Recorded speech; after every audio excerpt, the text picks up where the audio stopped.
Sometimes people say things on election night that they take back later. With that in mind, here's how the alternatives to Donald Trump looked after the results came in on Super Tuesday.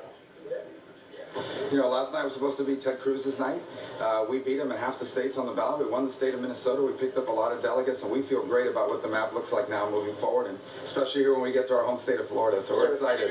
One question. Why is Florida so important? Why is Florida so important to you? It's a big state, and it's my home, and we're going to win Florida. We feel great about it. Tonight I can say that we have absolutely exceeded expectations. We are running right now neck and neck with Donald Trump in the state of Vermont. We're heading north right onto my home court with Michigan, and then I'm going to tell you now, we will beat Donald Trump in the state of Ohio. So long as the field remains divided, Donald Trump's path to the nomination remains more likely. And that would be a disaster for Republicans, for conservatives, and for the nation. But we are the only campaign that has beaten Donald Trump once, twice, 3 times. Vermont, the power player there. Is the contest to choose a Republican presidential nominee still wide open? My guest is Jeff Simone, Vice Chair of the Mass Federation of Young Republicans and a former candidate for Congress. Is it still a game? Yes.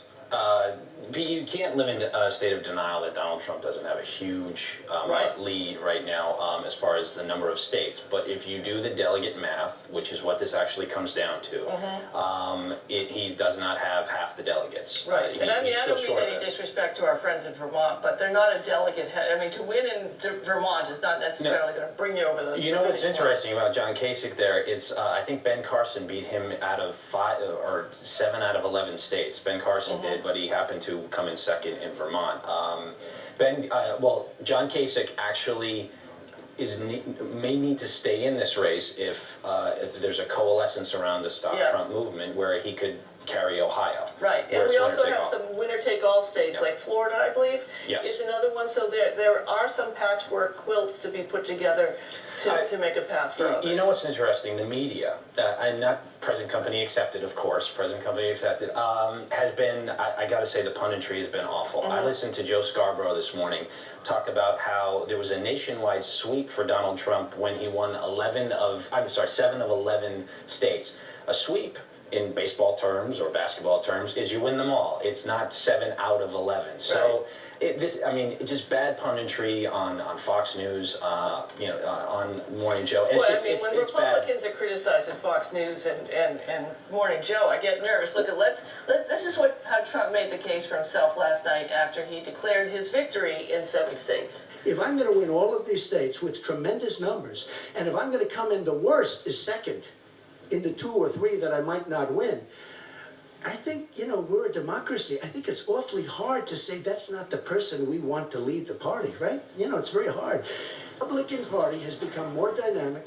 It's become... Is it, Jeff Simone, very hard to say he's not the nominee? Well, he's won, if you average it out, if you actually add up the vote totals, he won 35% of the popular vote. That means 65% hasn't. While he's done better in some states, is still around the 35% mark. That's about 18% of the overall electorate. This idea that he can just run away with it and it's done and it's over with is not true. He's in the lead. No one can say, if you're betting money, you should bet on Donald Trump. But the idea that it's over, you still have to get to 1237. If he doesn't get to 1237, you're talking about a contested convention. So now when we go into the convention, both the Republicans and the Democrats have different rules, so folks should just know that going in. There is a requirement, I believe, for the Republican delegates to vote for the nominee with the most delegates on the first round of ballots. Yes. But then after that, it's anyone's game. Do you think that representatives from other candidates or from the GOP headquarters are now going into states and asking the state party people to work on getting behind another candidate if Trump has the most delegates? Possibly. I'd like to think that we're that organized, but honestly, it's not the case. Yeah. And I can speak from experience and direct knowledge of it. People are, there's this idea that there's this myth that there's a smoke-filled Well, there room clearly somewhere. isn't. I Yeah, think there's we've no dispelled smoke-filled that. room. Yeah. Where people say, wasn't Trump stopped earlier? Why didn't the GOP do something else when they could have? Well, the idea was not necessarily anything they could do because they didn't know what to do. So there's no Well, smoke-filled room Trump figuring has a this out. solution, of course. Trump wants everyone to unify behind him. Here he is again from last night's speech. The Republican Party has become more dynamic. It's become more diverse. We're taking from the Democrats. We're taking from the independents. We have a lot more people. We have a lot more people. Look, I'm a unifier. I know people are going to find that a little bit hard to believe, but believe me, I am a unifier. Once we get all of this finished, I'm going to go after one person. That's Hillary Clinton, on the assumption she's allowed to run, which is a big assumption. I don't know that she's going to be allowed to run. Look at Chris Christie showing some life there. He looked like he was blinking SOS while he was there. But he does have a point, Trump. He has brought a lot of new people and reactivated people into the GOP, no? Yes, but look, the kind of authoritarianism he's projecting while he's giving his speeches and runs counter to a lot of philosophical conservatives, very active Republicans, and it's a tough sell for the 65% of the electorate who says, no, we're actually paying attention to what he says, and what he says is wrong, dangerous, and bad for the country. Do you think that the party at large is ready to sort of fall on its sword to stop Trump, that it could blow up the Republican Party as it is, leave the Republican Party, start a new party? No, a new party is just a tougher sell. Possibly a third candidacy for somebody to throw their hat in the ring. I mean, look, if Trump is the nominee, this is going to affect down ballot races. I would predict, And that means other races that are happening, like... There's 21 Senate races up for lot. I would predict, honestly, I'd predict that we lose the Senate if Trump were the nominee. He's polling very badly against, he's the worst of the remaining candidates against Hillary Clinton. Assuming Hillary Clinton is the nominee and there's no further hiccups in that process, I mean, you're looking at a Trump defeat and Republican GOP defeat across the board. Earlier we heard from House Speaker Paul Ryan. Here's how Donald Trump defended himself on the question of whether he said the right words about David Duke and the KKK. I said, I disavow. Now, right after the program that we're talking about, and I thought it was clear, but, we're talking about groups. I do have to know the name of the group, because who knows? I mean, they have to give me the name of the group. But right after, and when I reviewed it, I put out a tweet, and I put out on Facebook that I totally disavow. Now, everybody knew I did that, but the press refused to look at that. It was right after. And I disavowed then. I disavowed today on ABC with George Stephanopoulos. I disavowed again. I mean, how many times are you supposed to disavow? But I disavow. Ted Cruz. White supremacist groups are actually broadcasting from his rallies when they're in there with their cell phones. It's a disturbing trend. And we've seen what happens in some groups when people stand up to protest. You had a protest at Hillary Clinton's last week.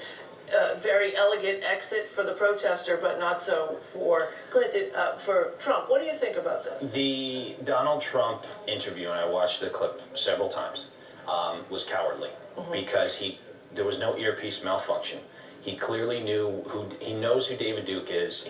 He heard KKK, and he wouldn't disavow it because he was afraid of losing votes. And that shows something about this man's character.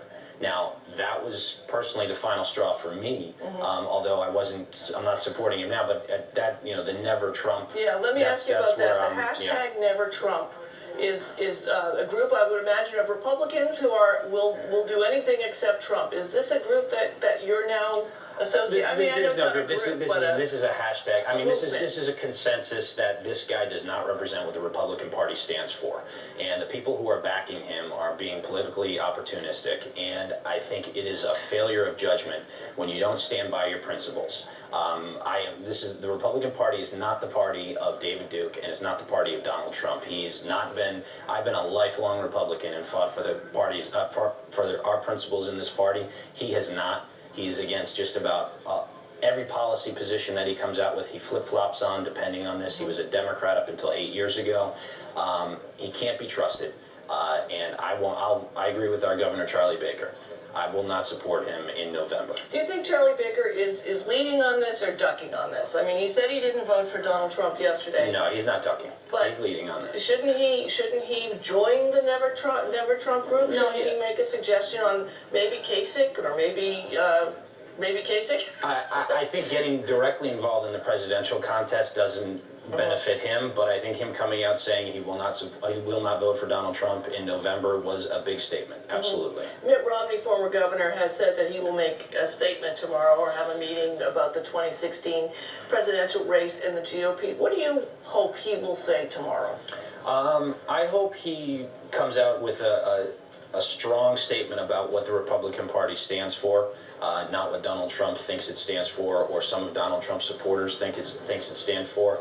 I don't think it'll be an announcement of candidacy after his, I guess, quote about taxes and tax returns from last week and releasing tax returns. I don't think it'll be something that say we'll eventually have to unite around Donald Trump. I could be wrong, but I think it's perhaps a moment where he is just expecting folks to really hear the call that we need to get behind a movement to stop Donald Trump from taking the nomination. Okay, so if it's not going to be Donald Trump and Never Trump works, and we're left with the existing field of candidates, who is it? Who is it for Jeff Simone? You know what? I'm open on this now. I mean, I go by the William F. Buckley rule of the most conservative electable candidate. I think that's Marco Rubio. He's polling well against Hillary Clinton, but so is John Kasich. Ted Cruz is polling better than Donald Trump against Hillary Clinton. I think they're even.